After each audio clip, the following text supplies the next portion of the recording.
Yo, what's up, guys? Talking about Steel Fortress Abyss Heart, and a lot of people did mention that they don't have a Brandia, maybe they don't even have a Zinc.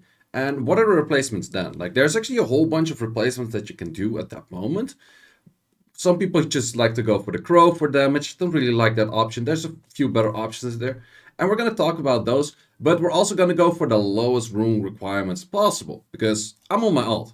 And my ult is actually able to farm it like this. Is it super freaking slow? Yes, it is very freaking slow, but this actually has less fails than my main, which is pretty interesting.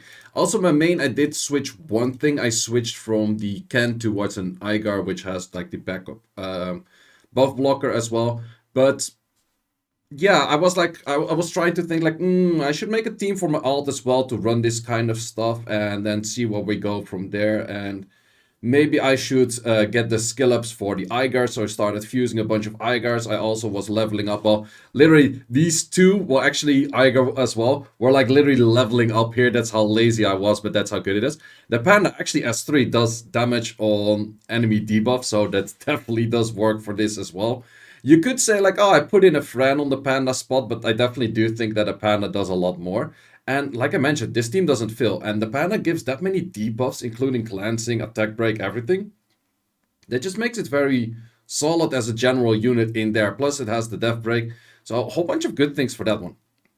Main thing that I have as buff blocker, because I only have two buff blockers here, and it's very common that those buff blocks don't really happen until the lizard is hit. So actually, if you make a slow team, like I would say the lizard is probably the worst buff blocker if you want to make a speed team, but the lizard is by far best buff blocker in the game if you want to make a slow team. So just slow surviving. I guess you can see this boss is not doing jack shit, and every time he hits something, like sure, if he goes for the laser, then it would do, or it wouldn't go for the passive of that thing, but it's hitting that all the time, and all of these units actually do a good amount of damage. And as I was talking about, like, okay, what is the best Brandia replacement? I would probably say Nungrim. Nungrim is insanely good because his skill 2 has heal block, which is nice, has branding, which is nice, can ignore defense, and skill 1 also ignores beneficial effects. So in the whole set that Nungrim has, actually that's very fast. I made a fastest team having that last video that I did, replacing the Ken for Nungrim. That is the fastest team I can make, but it feels a little bit too much for my liking. So I didn't actually, if I can make that team towards maybe a little bit different tuning or something like that, where I can make that more consistent, I will probably post a video on that as well, because that is, I would say, fastest team out there that is somewhat consistent but can also still fail. But yeah, if you want to go for like lowest rune requirements, I would definitely go for this. If you happen to have a Zinc, I would probably put a Zinc over the Lizard, but Lizard makes it like it just makes the lowest rune requirements possible of everything out there. I would definitely say that Lauren is a must in pretty much every team because the pushback, the heal block, the slow, everything is just super nice. Argon is definitely nice as well, or Agar, not Argon. Agar is definitely nice as well because of the attack lead of 38, which definitely helps out a lot. Damage dealer slot is the Nungrim.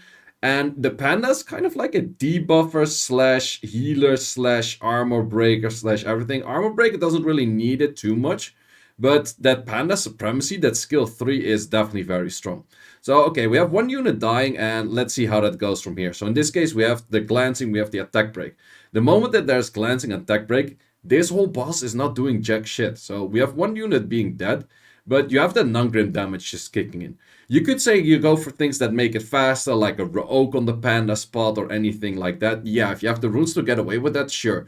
But in this case, we're just playing like a slow ass team where we make sure that the boss doesn't do all too much damage on our asses, and we just slow clear it from there. That's the main way there is to it. And all of these runes that they have on these units, you're gonna be surprised about these runes. These runes are absolutely garbage. So yeah, my alt can literally farm this as well, and I can start getting some good artifacts. And I definitely recommend everyone to get good artifacts in. And I haven't done this on this account. I have done it on the main. But setting up the exclusion summons or the exclusion selling things is very chill for this because you already know what is the plus 12. So you can actually set all of your things like, okay, I have everything that's lower than 15 on the damage for elemental things. So I put that towards like 14, 13 or something like that. Like this is actually super chill because you can see what is the plus 12. With runes, the cell exclusion thing, it is nice, but since you don't know, like if your speed, if it rolls into like 18, it's usable, but do you know that from a 4 speed or a 6 speed it could still roll both into 18 or not? So yeah, this is very chill. So definitely recommend everyone because 9 out of 10 accounts I log into and they ask me like, hey, what should I focus on? Artifacts. Like 80 to 90% of the accounts, even like very high-end accounts, I still say artifacts. So definitely do recommend you just stay like a month in this dungeon, and then when PC is released, stay a month in there, and then you're probably good for artifacts for like a whole year plus. But let's look at those runes that I was talking about, like the crappy runes, because of course this is my alt. Nothing is like perfectly tuned. Everything is just whatever runes that I use all the time. I don't do rune switching all the time because I don't have infinite mana over here. But let's look at it. First of all, I have my Lorne that I use for pretty much everything. Way too much speed, you don't need this much speed. But yeah, this is pretty much my fastest Vio set that I have on this account. And it's just Vio, whatever, tanky stats, artifacts. Well, I'm still using the old artifacts. I haven't really placed any of the new artifacts. So that is first unit. Second unit to move, to be honest, I don't even know. Like, I think this is the second one to move, and that should be the second one to move. I made it Vio. It doesn't need to be Vio at all. The main thing is it's just that it's surviving and placing this passive in like all the time. And that is about it. That's literally it. It does damage by defense, so I do recommend to go for like defense slots. As you can see, like barely any of those runes are grinded as well or anything like that. After that, I think probably you move. Yep, I made this triple fight. I got a whole bunch of fight runes from this fever event. Like every time I went for the blue stars or like the blue 6 stars fight rune. So I do have a lot of fight runes which I actually placed on this one because you also use it for like the raid dungeons and that kind of stuff. But if you want to use this somewhat elsewhere, then, well, I would still say triple fight is pretty good for this unit in general. And then, yeah, it's not even skilled up. Like, when it was 0 skill ups, it was still working. That's literally how solid this team is. Then we have the Panda. The Panda's also just using kind of whatever runes. I think this one is actually pretty good. That's probably one of the best runes I have on this account. The crit rate is pretty non-existing. I made the Panda for max skills, which is definitely useful for that skill 3 if you want to get all of those debuffs. But look at the amount of debuffs that this thing will actually give. Like, this is just such a solid skill, plus damage from harmful effects based on your defense. So I'm going defense with crit damage. Panda's also used exactly like this for R5, so definitely a solid unit if you want to use that in here, that you would say like, okay, oh, it's not fully max skilled, I'm missing one skill on that one.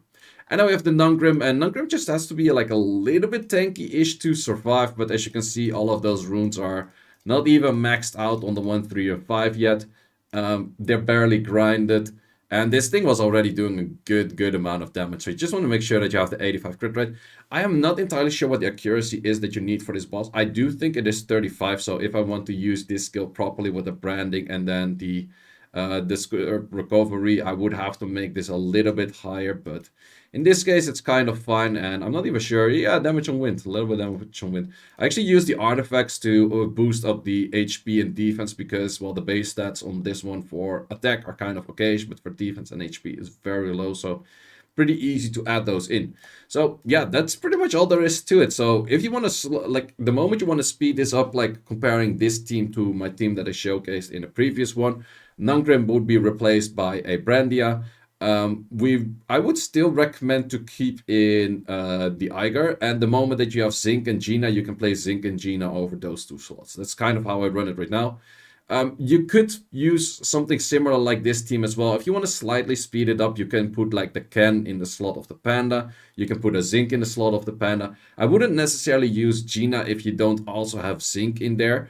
But yeah, the safest unit in there for making this slow run and low rune requirements is 100% that Lizard, because the bad thing about this dungeon is you have to land that buff block. If you're not landing that buff block, this thing is gonna start doing a shit ton of damage, gets the attack buff, gets all of the things that you don't hit anything. You can't slow it, or slowing it becomes more difficult. And that just makes it a lot more difficult in this whole dungeon. Whereas especially the Lizard and the Panda really drop down the rune requirements. Because in this case, Lizard didn't do its skill. This one most of the time doesn't do its skill. We don't have any buff block. That's totally fine. Let's see what it goes for. Okay, we're still pushing it back a little bit.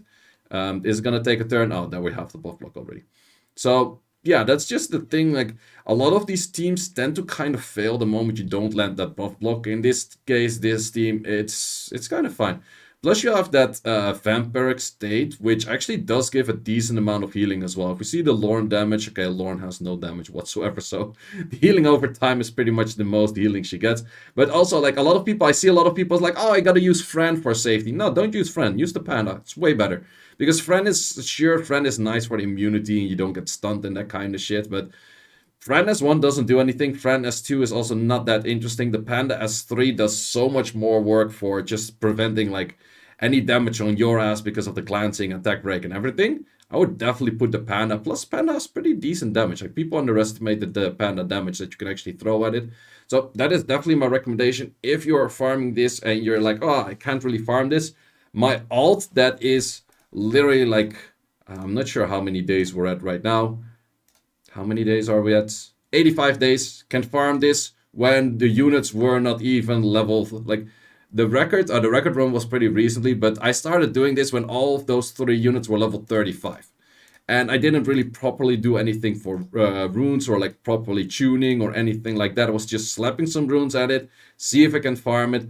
It works already. So that's just insane, because in the end, this is getting the same rewards that my main is getting. Sure, my main is getting it like 3 times faster, but this thing, I can get the rewards. For my alt, it's free to play. Like, it's gonna run out of crystals. Might as well have the safest run out there.